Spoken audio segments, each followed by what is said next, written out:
Wait. Stop the clock. Did Joe McCann just pull the ultimate Uno reverse card on the entire internet? For over a month, we've been dragging this man through the mud, calling him every name in the book from Zanzibar villain to a straight-up fugitive. But now that he's back in the States, Joe isn't just speaking, he's screaming. And his target? It's not the police, it's not the trolls. It's Ashley's own family. Is it possible that the tragedy we've been mourning has a secret price tag attached to it? Joe is out here dropping bombshells, claiming that while we were busy lighting candles, some people were busy counting coins.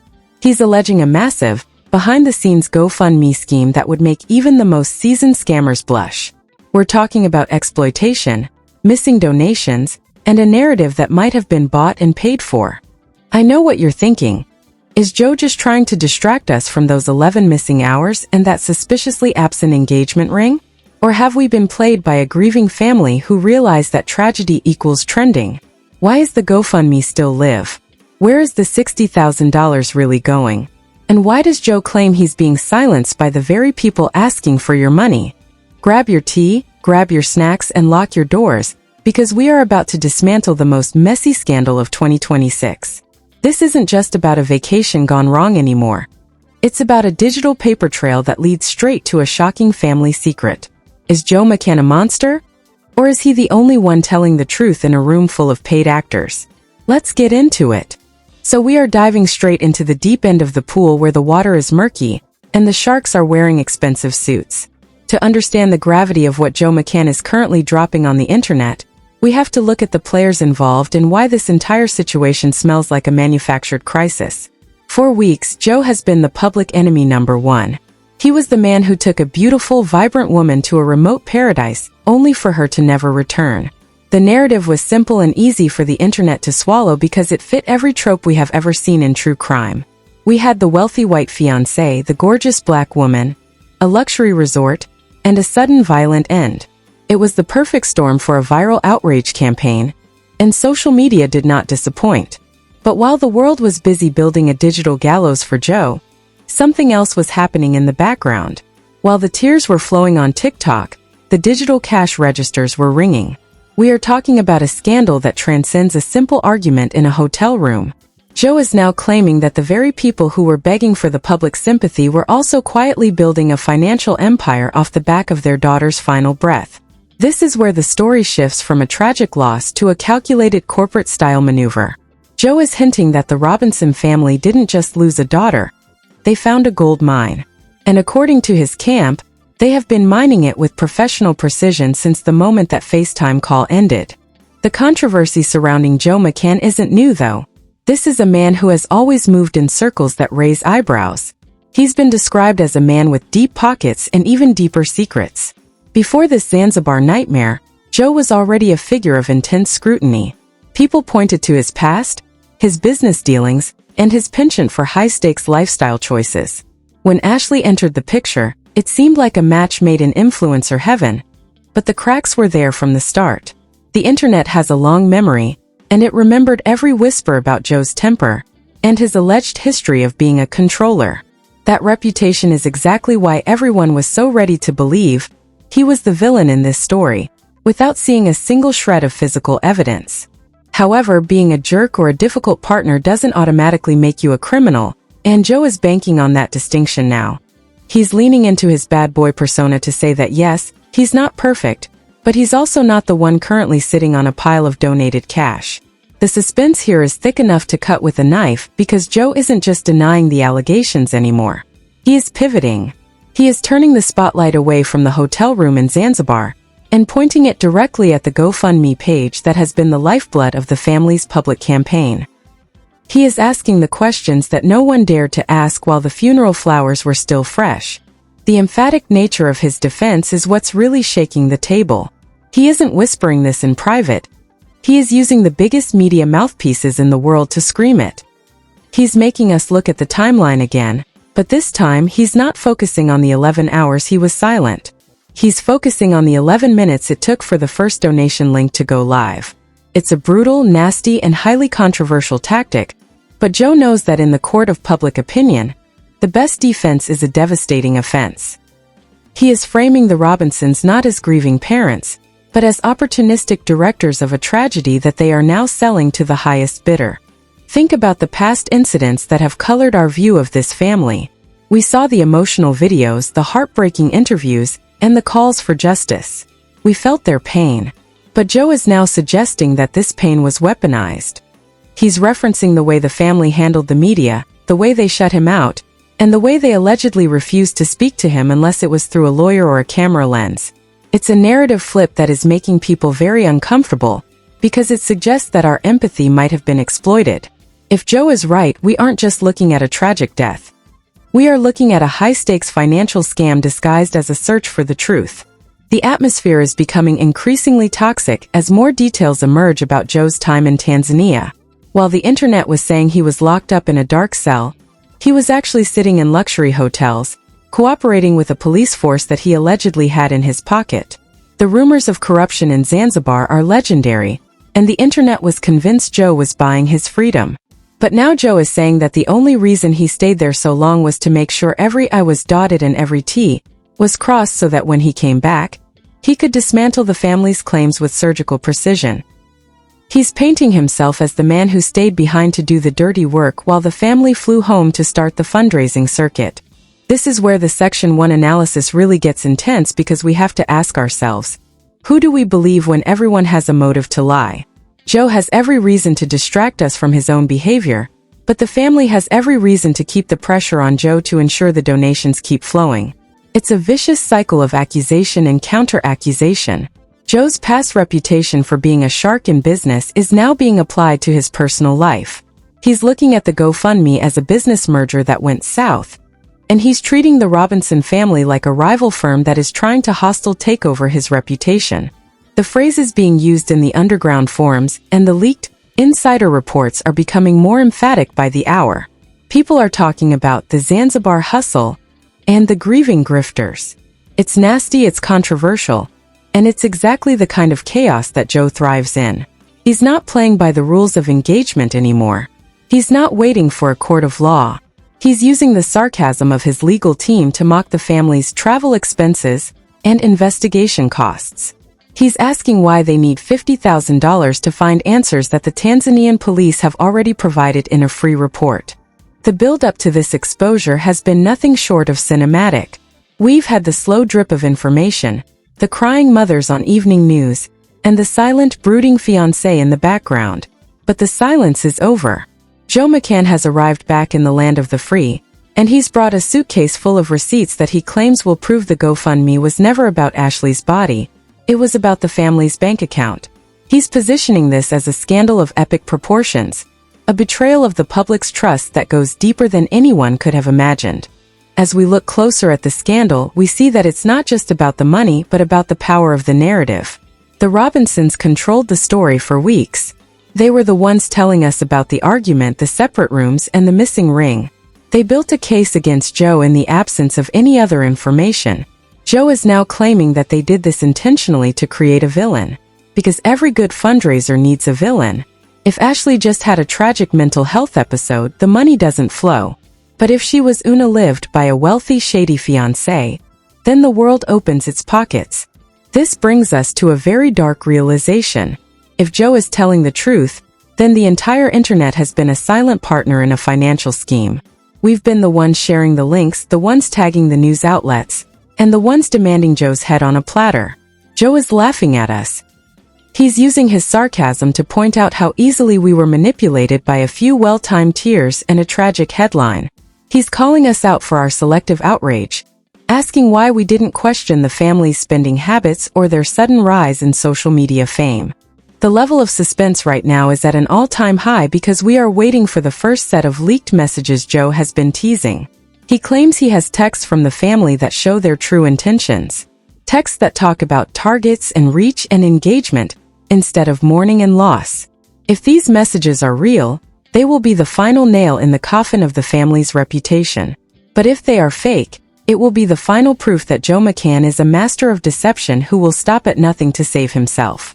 Every time we think we have a handle on this case, another layer is peeled back to reveal something even more disgusting. We are witnessing a war of attrition where the casualties are the truth and the memory of Ashley herself. She has become a pawn in a game between a man who might be a killer and a family who might be scammers. It's a Hollywood script playing out in real time, and we are all tuned in for the next episode of this nightmare. Joe's strategy is clear. Make the family look so bad that no one cares what he did in that hotel room. It's a classic misdirection. If you can't make yourself look like a saint, make everyone else look like a devil. And right now, he is painting the Robinsons as the most devious devils in the game. He's using his platform to question everything from the cost of the casket to the necessity of their private investigators. He is turning the tragedy into a balance sheet, and the numbers, according to him, just don't add up. As we move into the breakdown of the actual investigative findings that Joe is allegedly holding onto, the tension is reaching a boiling point. The internet is already starting to flip. You can see it in the comment sections. People are starting to ask, wait, what did happen to that money? The seeds of doubt have been planted, and Joe is watering them with every TMZ interview and lawyer-backed statement. The first part of this saga was the fall of Joe McCann. The second part, which is starting right now, is the calculated dismantling of the Robinson family legacy. We are moving from the what happened to the who's getting paid.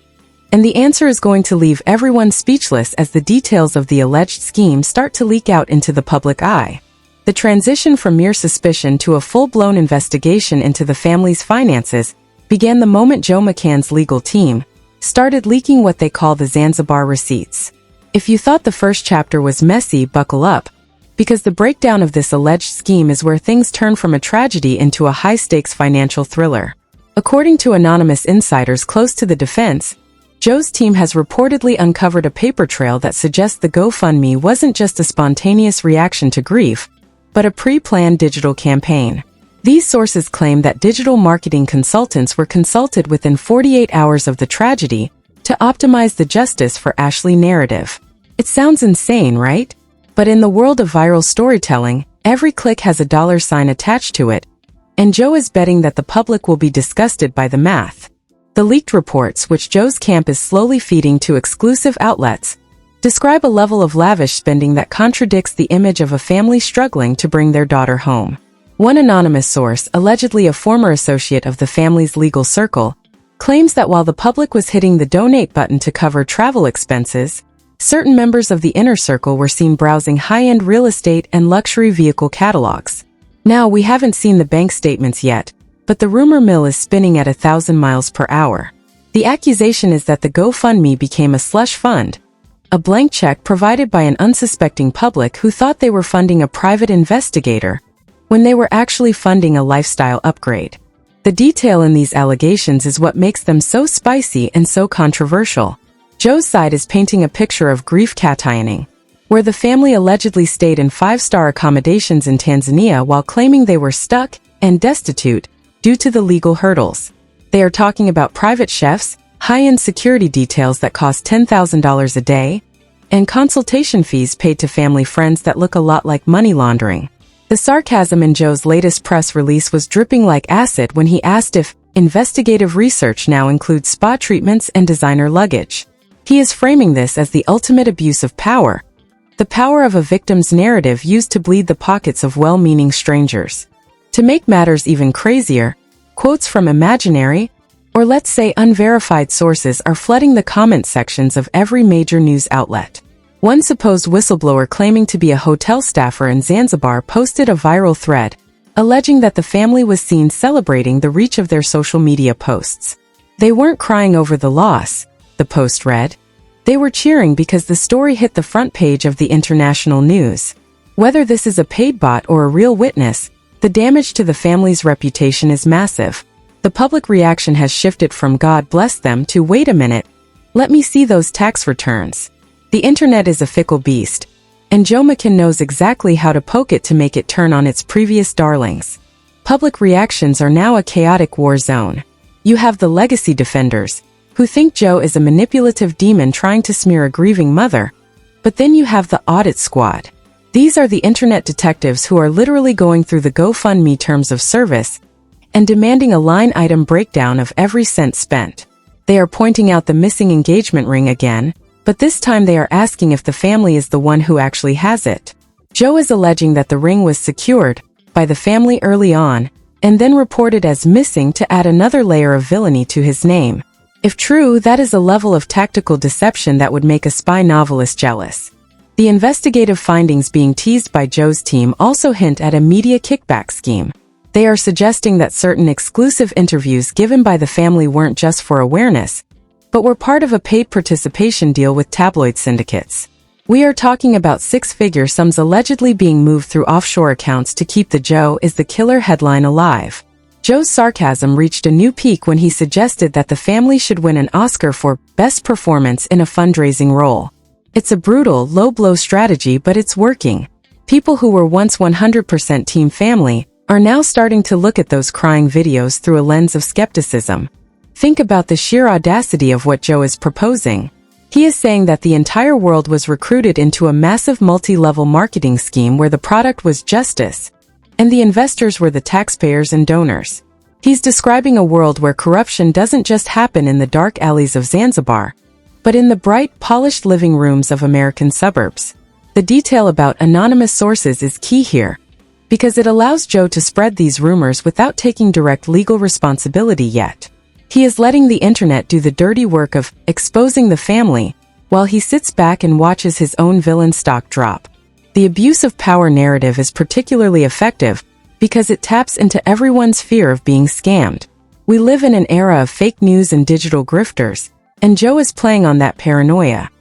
He's asking, why hasn't the family released the private investigator's report? Why is there no record of the travel expenses they claimed were so expensive? He's pointing out that the Tanzanian government actually covers many of the costs associated with international deaths in high-profile cases to avoid a tourism crisis. So, if the government paid for the transport, where did the $60,000 go? This is the question that is currently burning a hole in the family's public image. The exaggerated detail in Joe's claims includes descriptions of strategy meetings held in the family's basement, where they allegedly mapped out which influencers to target for shout-outs. He's claiming they have a PR war room that is more sophisticated than most political campaigns.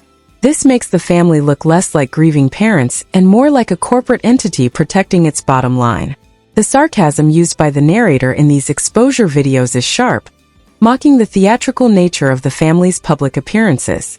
It's a total character assassination designed to make the public feel stupid for ever caring in the first place. And let's talk about the corruption aspect. Joe is hinting that the family has connections in local government that allowed them to expedite certain processes, while blocking Joe's side from getting a fair hearing. He is painting himself as the victim of a small-town conspiracy, expanded to a global scale. He's claiming that the family used their victim status to bully hotel staff and Tanzanian officials into giving statements that fit their narrative. It's a complete reversal of the wealthy man buys the law story. Now it's the grieving family bullies the law. It's controversial, it's nasty, and it's keeping millions of viewers glued to their screens. The public reactions are becoming increasingly polarized, and that's exactly what Joe wants. Conflict generates views, and views generate a shift in the cultural conversation. One viral tweet with 10,000 likes asked, "Is Joe McCann the new Johnny Depp? Is he being Amber Heard-ed by a family that knows how to play the media?" This kind of comparison is gold for Joe's PR team. It frames him as the misunderstood survivor of a smear campaign. The humor being used to mock the family's GoFundMe updates is dark and relentless, with memes appearing that show the family's investigation SUV being a brand new luxury Range Rover. As we dig deeper into these leaked reports, we find claims of conflict of interest everywhere.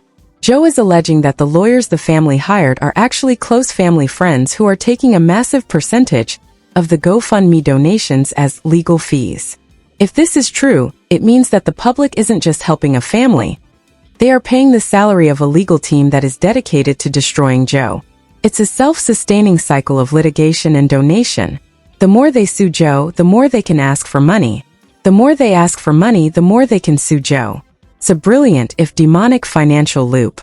Joe's sarcasm about the missing ring has now turned into a full-on challenge. He has reportedly offered a $50,000 reward for anyone who can find the ring, hinting that it's already sitting in a safe deposit box owned by the family. He is mocking their lack of transparency, pointing out that for a family that wants the truth, they seem very hesitant to share their own financial records. This creates a suspenseful, show me the receipts moment that is dominating the current news cycle. Every time the family posts a new update about missing Ashley, the comments are flooded with, "Where's the money, Yolanda?" It's a total shift in the power dynamic.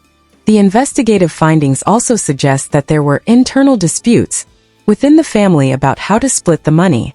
Joe is teasing leaked audio, where family members are allegedly arguing over who gets what share of the media deals. While we haven't heard the audio yet, the mere threat of it is keeping the family on the defensive.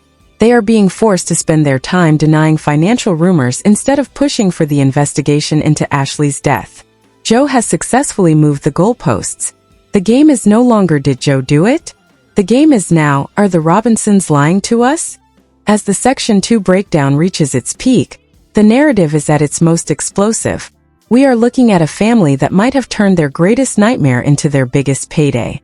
Joe McCann is standing in the middle of this chaos, pointing his finger and laughing at the absurdity of it all. He is framing the entire Justice for Ashley movement as a boutique industry, designed to keep him in legal limbo while the bank accounts grow. The detail of the alleged corruption is so dense and the sarcasm so biting that it's impossible to look away. We are moving from the scandal breakdown into the fallout, where the legal consequences of this alleged financial scheme are about to hit like a sledgehammer, and the transition into that chaos is where the true terror begins for everyone involved.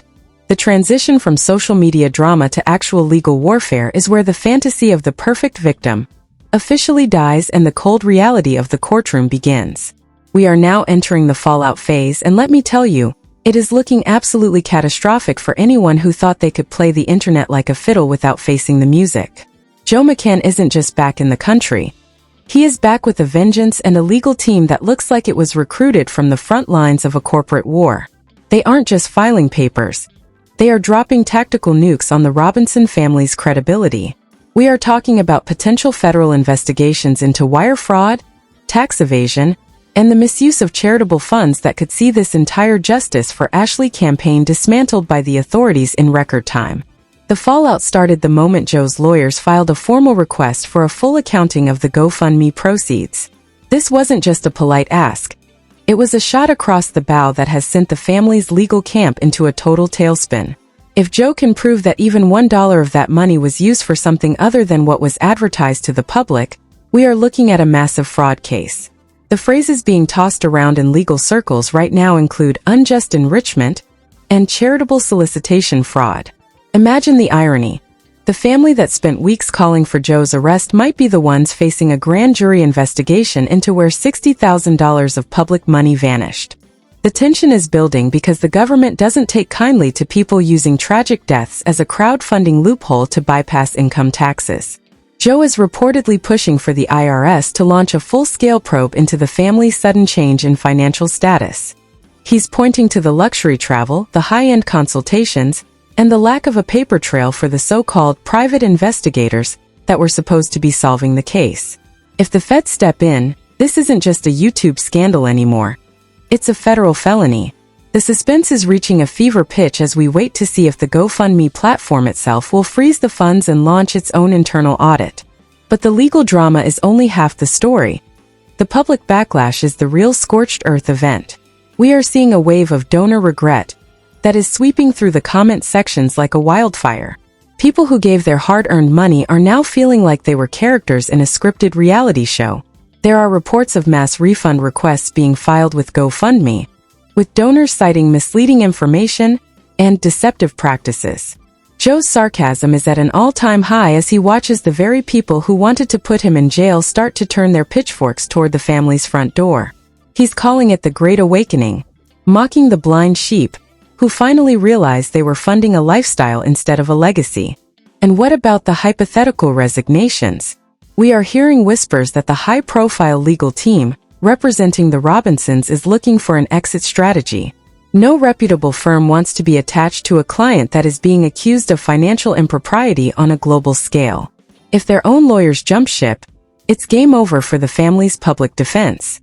Joe is already teasing that he has a list of cooperating witnesses from within the family's own circle who are ready to flip and tell the truth about the GoFundMe scheme just to save their own skins. The anticipation of these insider leaks is keeping the internet in a state of constant anxiety. The fallout is also hitting the Justice for Ashley movement itself. Real activists are starting to distance themselves from the case, fearing that the scandal will tarnish the reputation of legitimate causes. This is the ultimate consequence of the alleged greed. It doesn't just hurt the family. It hurts every future family that actually needs help. Joe is leaning into this, using his platform to defend the integrity of true activism, while simultaneously burning the Robinsons to the ground. It's a masterclass in PR manipulation, turning a man who was once a murder suspect into a champion of financial transparency. We are also seeing hints of a potential probe into the media deals we discussed earlier.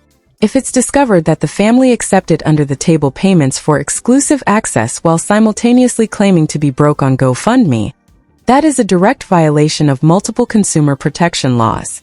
Joe is suggesting that a major sting operation is already underway to uncover the hidden contracts between the family and the tabloid press. The phrases pay-to-play and checkbook journalism are being shouted from the rooftops. This isn't just a mess. It's a radioactive explosion that is poisoning everything it touches. The financial crisis within the family's camp is reportedly getting so bad that they are allegedly trying to sell merchandise to cover their mounting legal bills. Joe's sarcasm reached a new level of cruelty when he suggested they start selling GoFundMe auditor t-shirts. The humor is dark, the stakes are astronomical, and the fallout is far from over. Every single move the family makes now is being scrutinized by thousands of amateur detectives who are looking for the next gotcha moment. The power has completely shifted, and the family is now living in the very glass house they tried to stone Joe with. Think about the consequences of a hypothetical probe into the Zanzibar hotel's records. If Joe's team can prove that the family's investigation was a sham because they already had the answers, the fraud becomes undeniable. Joe is banking on the fact that the truth is a lot cheaper than the lies the family was selling. He is positioning himself as the truth teller, the man who was silenced by a grief cartel, but is now speaking his truth with the power of 1,000 subpoenas. The tension in the air is thick with the scent of upcoming arrests and public apologies that will probably come too late to save anyone's reputation. The scandal of the century tag isn't just hyperbole anymore. It's a living, breathing monster that is devouring everyone involved. We are looking at a situation where there are no winners, only degrees of losing. If Joe is vindicated, he's still the man who lost his fiancée in a hotel room during a fight. If the family is exposed, they are the parents who sold their daughter's soul for a few thousand followers and a bigger bank account. The fallout is a tragedy within a tragedy, a never-ending cycle of calculated attempts and shifting blame that has turned a woman's death into a circus. As we reach the final stages of this exposure, we have to look at the public backlash in its purest form. It's not just about the money anymore. It's about the betrayal of trust. The internet feels like a jilted lover, and it's looking for blood. The calls for accountability are louder than the calls for justice ever were.